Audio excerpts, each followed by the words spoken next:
Ante todo quiero agradecer a Margarita y a Jorge la posibilidad de compartir con ustedes esta reunión que me ha sido muy instructiva y que me deja con algún inconveniente por ser uno de los últimos, porque he perdido la posibilidad de ser original, lo cual no es un inconveniente muy importante y que en cambio señala la convergencia de puntos de vista partiendo de distintos orígenes, distintas posiciones, distintas historias, pero todos convergentes con la mirada hacia Dios como una idea monoteísta. De manera que creo que este inconveniente lo voy a poder transformar en una ventaja, por lo menos para mí. Si ustedes me permiten una pequeña digresión al principio, antes de hablar del tema que nos convoca, me gustaría dar una circunstancia muy breve de qué es el metodismo. Metodismo es una denominación, que es la palabra que se usa para reemplazar a la palabra secta, que tiene una connotación negativa. Es una denominación protestante, surgida de la Reforma del 1500 y pico, que el metodismo se inició en Inglaterra, muchos años después, en el siglo XVIII, alrededor de 1730, era una época en la que regía la Iglesia de Inglaterra, que se había separado del Papa en el conflicto de Enrique VIII, que era un conflicto absolutamente personal y no de tipo conceptual, religioso ni ético, y además se estaba viviendo en esa época los coletazos de la reforma industrial, de la revolución industrial, que se parecía mucho a lo que estamos viviendo ahora: migración de la gente, los trabajadores del campo a la ciudad, el proceso de urbanización, el proceso de industrialización, la disminución de las fuentes de trabajo dada la utilización de la máquina de vapor y las herramientas que reemplazaban al músculo humano. Hubo en ese momento una actividad llamada ludismo, que fue un grupo que se dedicó a romper las máquinas, creyendo que con eso anulaban el daño que el progreso había implicado.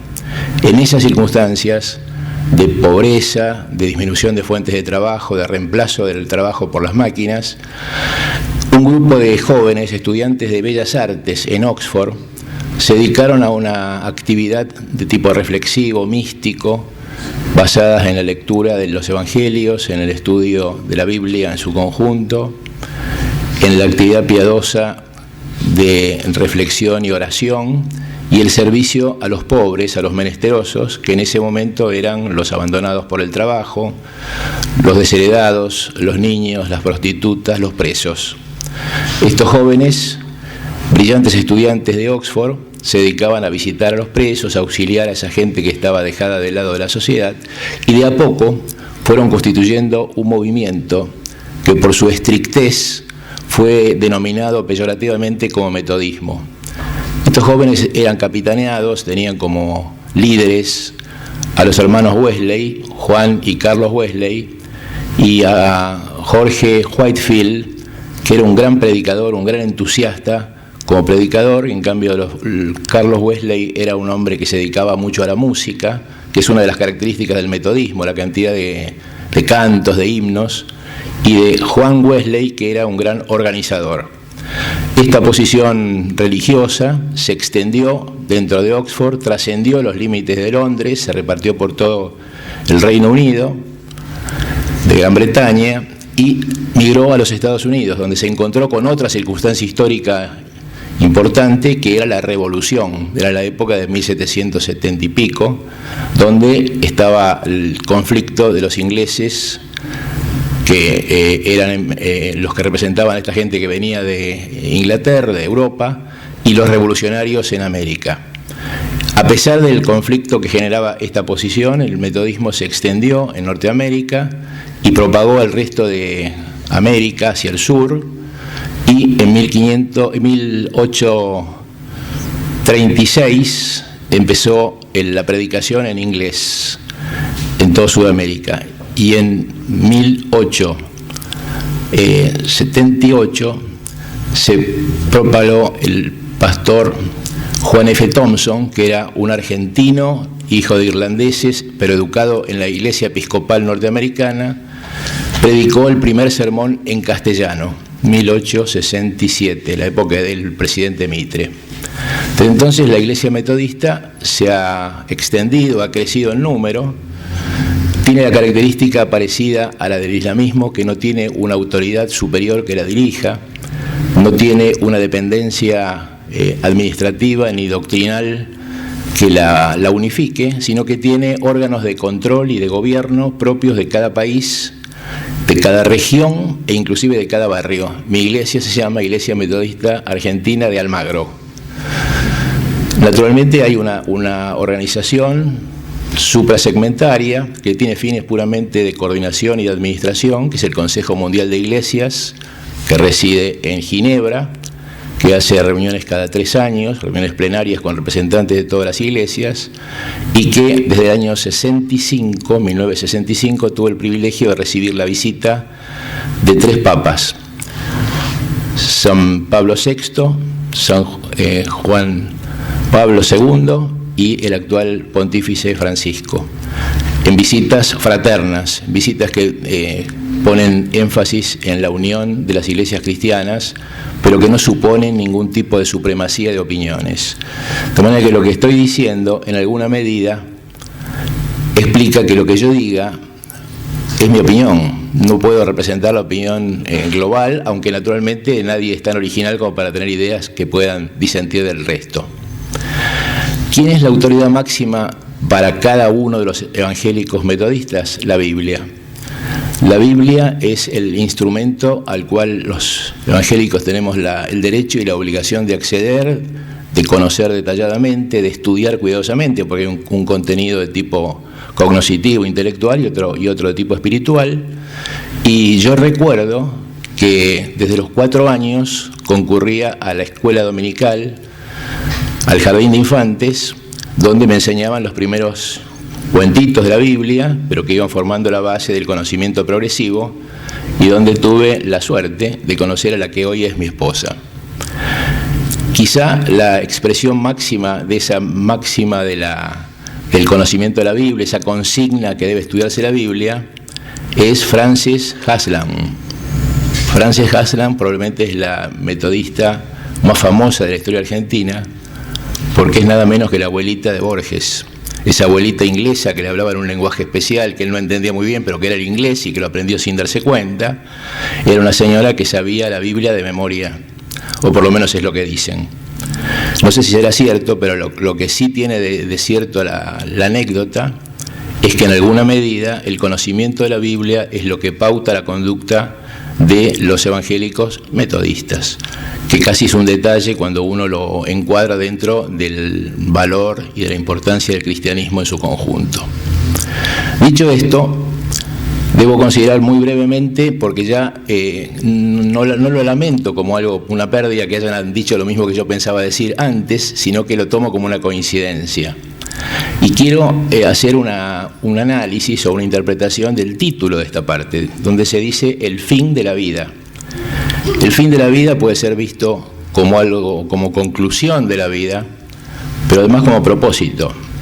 Y me parece que si uno le da este sentido del propósito, tiene un poco la clave también de algo que no tiene una respuesta clara y segura, porque es un misterio, la vida es un misterio, pero nos obliga a darle contenido. Y el contenido que tiene la Biblia es, para los cristianos, en cuanto a la vida, algo sagrado que debe ser respetado en todas sus instancias. Es decir, hay un bien superior, que es la vida, que además tiene como un elemento de la moneda que tiene 2 caras, el hecho certero, digo casi la única certeza, de que se acompaña la vida de la muerte.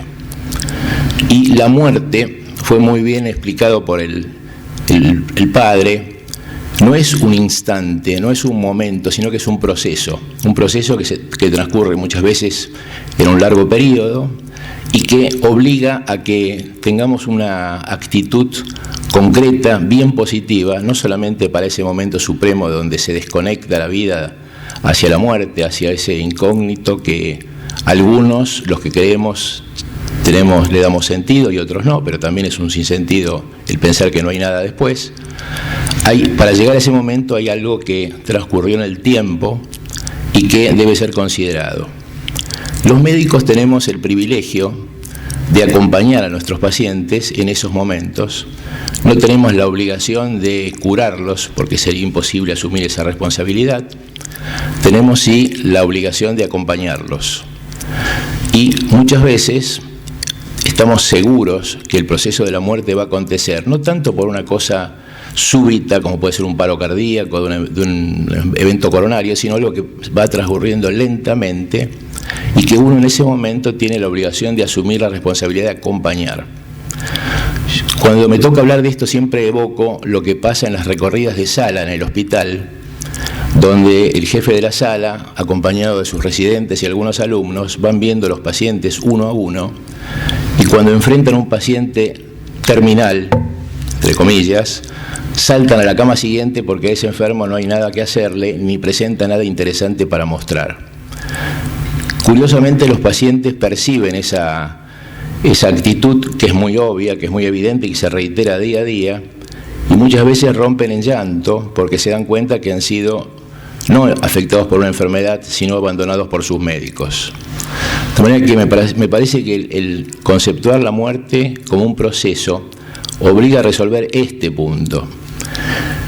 Es sabido que no es bueno que los médicos prediquemos. El médico no debe predicar. Y en las instituciones, tanto estructuradas como fuera de las mismas, pero con la posibilidad de consultar, está el recurso de invitar a alguien que, de acuerdo a la fe del paciente, pueda hablarle desde un punto de vista religioso, con conocimiento y con técnica. Los médicos no debemos predicar, pero los médicos debemos predicar sin palabras, con actitudes. Y hay una diapositiva que el padre pasó muy rápidamente sin comentar. No es una crítica porque ya se lo comenté a él, pero es significativa una imagen donde se veían dos manos, la mano del paciente y la mano del médico. Y cuando el médico toma la mano del enfermo, no es siempre para tomarle el pulso, sino para establecer un vínculo humano, un vínculo afectivo, que puede mucho más que las palabras más iluminadas. A los enfermos terminales que están viviendo su proceso se los llama murientes, ¿sí? Están en el proceso de la muerte desarrollado largamente en el tiempo. Y hay, aunque no tengamos el tabú de tocar al muriente, hay una especie de rechazo a hacerlo. Y me parece que el contacto de tomar la mano puede más que un sermón cuando uno está diciendo al paciente que lo está acompañando. De manera que para los médicos nos toca esto. Es muy arduo cuando estamos manejando, atendiendo, asistiendo a un paciente que no tiene fe, porque cada día que pasa es un día menos de vida hacia la nada. Hace poco me ha tocado asistir a un paciente médico en una circunstancia de este tipo, y claro, cada vez que pasaba una fecha de cumpleaños me decía, es mi último cumpleaños o es mi última Navidad. Uno puede tener el impulso de mandar una predicación y hacer una especie de apología de la vida ultraterrena. Lo mejor era callar y tomarle la mano y mirarlo y estar cerca y callado. Es decir, tratar de vencer ese impulso que tenemos cuando nos angustiamos de hablar. Y yo creo que esa fue una enseñanza, algo que aprendí o que pude aplicar porque lo he visto muchas veces en mi vida, pero que creo que eso era porque el paciente era mi amigo y yo podía tener el espacio para hacerlo. Pero en el hospital creo que eso no ocurre, y la muerte en el hospital como proceso es muy dolorosa, es muy penosa. Si tomamos a la vida como un bien supremo, todo lo que hagamos respecto al perfeccionamiento, a la prolongación, y no tanto en tiempo sino en calidad de esa vida, es una cosa lícita. Con respecto a los trasplantes, es indudable que son un avance donde uno ve gente que en otras condiciones, y no digo hace 200 años, hace unos pocos años, estarían muertos y hoy gozan de una vida saludable. La Biblia no podía prever el avance de la ciencia, la posibilidad que el hombre tiene de trasplantar órganos, ya sea de pacientes fallecidos o de dadores vivos. Pero lo que sí dice la Biblia es otra frase también del padre Banzas, que era lo de Jesucristo a sus discípulos en el libro de Juan, que nadie tiene más amor que aquel que da su vida a los semejantes, y acá es la vida o es un órgano que permite vivir. De manera que me parece que esto es una un argumento a favor de que los trasplantes dentro de la ley, que tenemos obligación de cumplir en nuestro medio porque la ley es irrenunciable, la ley regula perfectamente los límites de los trasplantes y además la ley no lo dice, pero hay un código, un marco ético que castiga el tema de la comercialización, castiga la publicidad que se hace, que muchas veces es grosera en los medios acerca de quiénes trasplantaron y quiénes recibieron y cuáles fueron los procedimientos de trasplante, etcétera. De manera que creo que en cuanto a trasplantes, de acuerdo a lo que se ha dicho hasta ahora y de acuerdo a la convicción que nos da la Biblia de hacer el bien, está absolutamente justificado hacerlo dentro de las normas que marca la ley. El fin de la vida, como propósito, como tarea que tenemos, sobre todo en los pacientes que están en ese proceso, también tiene en la Biblia una respuesta concreta y bien taxativa. Y es lo que Pablo, al final de su vida, escribe en la segunda carta a Timoteo, diciéndole: he peleado la buena batalla, he llegado al fin del camino, he guardado la fe. En la medida que uno puede ayudar al paciente a que tenga esa convicción de que su vida ha sido algo útil, de que su vida ha sido, a pesar de todos los problemas que puede haber habido, tuvo la dicha de vivir y de contactar con gente que por mal que haya vivido, siempre alguna cosa positiva le debe haber dejado. Si uno puede participar de esa bonomía con el enfermo y hacerle creer, sentir que ha vivido y ha ganado la batalla, eso creo que es la misión que tenemos los médicos. Esto en cuanto a los trasplantes y a la conducta médica en los momentos finales, en los momentos que a veces son meses o semanas. En cuanto a la directiva de la famosa DNR de no resucitar, en realidad la resucitación solo se sabe la de Jesucristo, porque la palabra correcta es reanimación. Es una opinión anticipada, una decisión anticipada, y también se dijo acá, y yo puedo contar concretamente la experiencia de nuestro servicio de ética en el Hospital de Clínicas, donde en una ocasión un paciente se presentó con su médico neumonólogo pidiendo dejar constancia escrita de que no quería que en una instancia suprema se le hiciera una traqueotomía. Es una decisión absolutamente válida porque se hace ejerciendo su principio de autonomía. Eso quedó escrito y quedó consignado en su historia. En Buenos Aires, estuve averiguando en los sanatorios más conocidos de nuestro medio, hay dispositivos absolutamente reglados donde el paciente, el familiar o el familiar con la anuencia del paciente puede dejar consignada la voluntad y eso queda impreso en el registro electrónico y en la tapa de la carpeta del paciente cuando está internado. De manera que la directiva de no reanimar está registrada, está aceptada y debe ser absolutamente respetada. En este punto, claro, el paciente cuando se siente, está muy mal, tiene, no digo una depresión, pero tiene una disminución de sus funciones físicas y anímicas y a veces quiere ver en la muerte, algo que la muerte a veces es, pero no siempre, que es una liberación. Si el paciente está muy decaído en esa situación, evoco la experiencia de algo que me enseñó cuando yo era bastante más joven, el profesor Víctor Raúl Miatelo. Miatelo trabajaba en el Hospital de Clínicas y en la Academia de Medicina en los albores de la diálisis. Era la época en la que se empezaba en la Argentina a hacer diálisis extracorpórea y esa diálisis se suministraba por razones de espacio a pacientes agudos solamente, no se dializaban crónicos. Y yo recuerdo que Miatelo decía que cuando uno recibía un paciente, claro, el centro de Miatelo era un lugar de concentración de pacientes que venían de todo el país. Cuando uno recibía un paciente en esas condiciones que parecía un crónico y que por consiguiente no debía ser incorporado al plan de diálisis, él aconsejaba tratarlo inicialmente, ponerlo en buenas condiciones, alimentarlo en lo posible, lavarlo, perfumarlo, dializarlo 3 o 4 veces para poner un poco en orden su medio interno y después recién tomar una decisión acerca de si era un paciente crónico no rehabilitable con los métodos de ese momento, o bien era un paciente que estaba deprimido, estaba disminuido biológicamente, pero que había que darle la chance de que pudiera rehabilitarse, ponerse de pie y cambiar su opinión. De manera que, respecto a esta decisión anticipada, debe ser respetada, debe ser promovida dentro de las cosas que uno habla. A veces es muy duro hablar con el paciente y proponerle que resuelva qué quiere hacer cuando acontezca algún evento que es más o menos previsible. Funciones del médico, son tareas que el médico tiene que asumir. Pero respetando ese principio, creo que podemos ser leales con el juramento con el cual ingresamos a la profesión médica. Muchas gracias.